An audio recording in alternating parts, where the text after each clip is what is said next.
peux vous le dire, Montréal est en ébullition.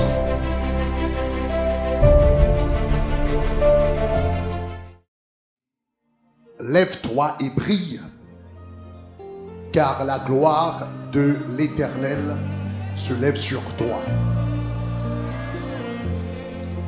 Comment accéder à la gloire de Dieu?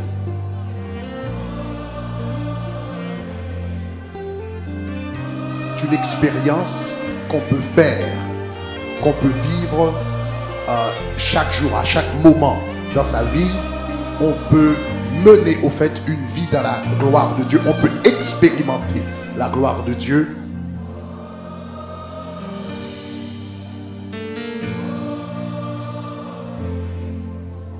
Il y a un modèle qui nous est offert dans la Bible pour savoir exactement comment y accéder, comment l'expérimenter, comment nous approcher de Dieu. Et ce modèle, ce patron, nous le trouvons dans le tabernacle. Nous le trouvons dans le modèle du tabernacle.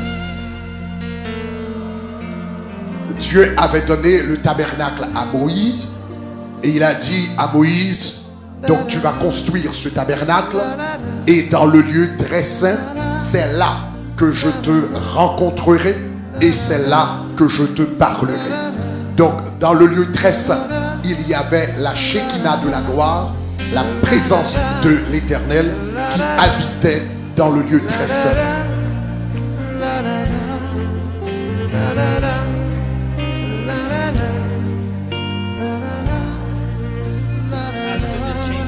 Le tabernacle avait trois grandes parties.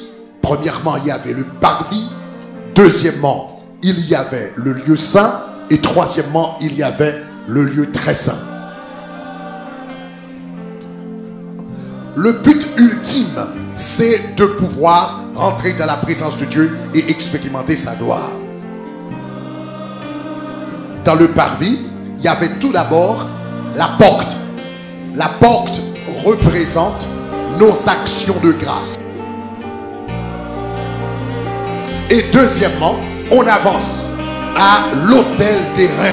La croix, c'était l'autel des reins où tous les péchés de l'humanité ont été transférés sur Jésus-Christ. Et Jésus-Christ est mort à la croix pour que vous et moi, nous puissions avoir la vie et la vie éternelle. Il y a troisièmement la cuve des reins. À la cuve des reins, tu demandes à Dieu de te révéler les choses dans ta vie qui ne le font pas plaisir. Les choses qui ne reflètent pas la volonté de Dieu, le plan de Dieu pour ta vie. Tu confesses ces choses.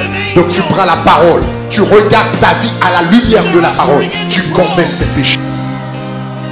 Every time we sing worthy, and every time we sing holy, we're like the 24 elders around the throne. And the angels are bringing the throne of God into the room. Après avoir confessé tes péchés, tu peux entrer dans le lieu saint. Dans le lieu saint, il y a le chandelier d'or. Le chandelier d'or représente la direction de l'Esprit, l'illumination du Saint-Esprit dans notre vie.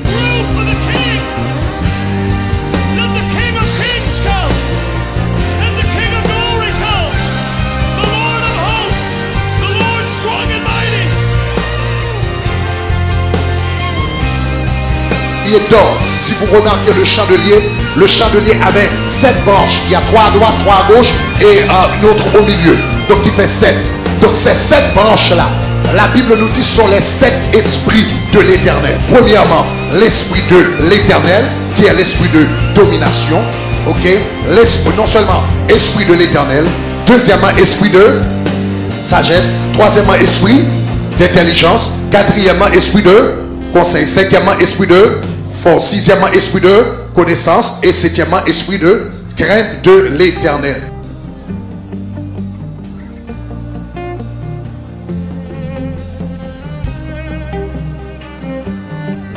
Don't stop. You join in with the angels. Sing with the angels. And they're singing holy. They're singing holy. They're singing holy. We've got the angels and the 24 elders and the cherubim and the seraphim and the glory of God. Après avoir fini de demander à Dieu de déverser la perfection de l'Esprit sur moi, maintenant je me tourne à la table des pains des propositions. Parce que à la table des pains des propositions, il y a du pain et il y a du vin. Le pain représente la parole de Dieu. L'homme ne vivra pas seulement de pain, mais de toute parole qui sort de la bouche de Dieu. Le vin représente la présence de Dieu dans notre vie.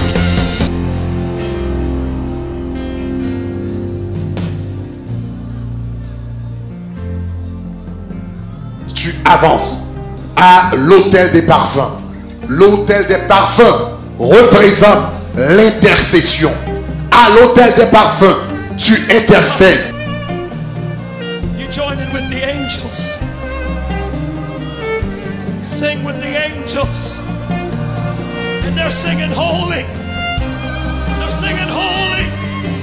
They're singing Après avoir fini de prier à l'autel des parfums, tu franchis le second voile et tu rentres dans le lieu très saint.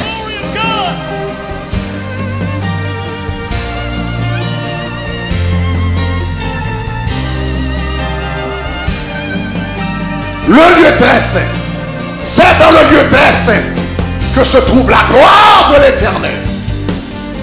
La Shekinah de la gloire se trouve au lieu très saint. C'est au lieu très saint que tu rencontres Dieu. Tu rencontres le Seigneur.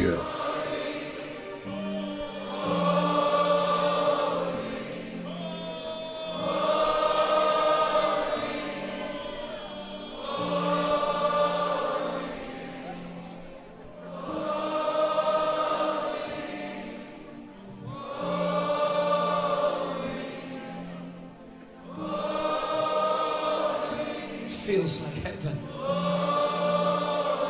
I feel like I'm in heaven. Heaven.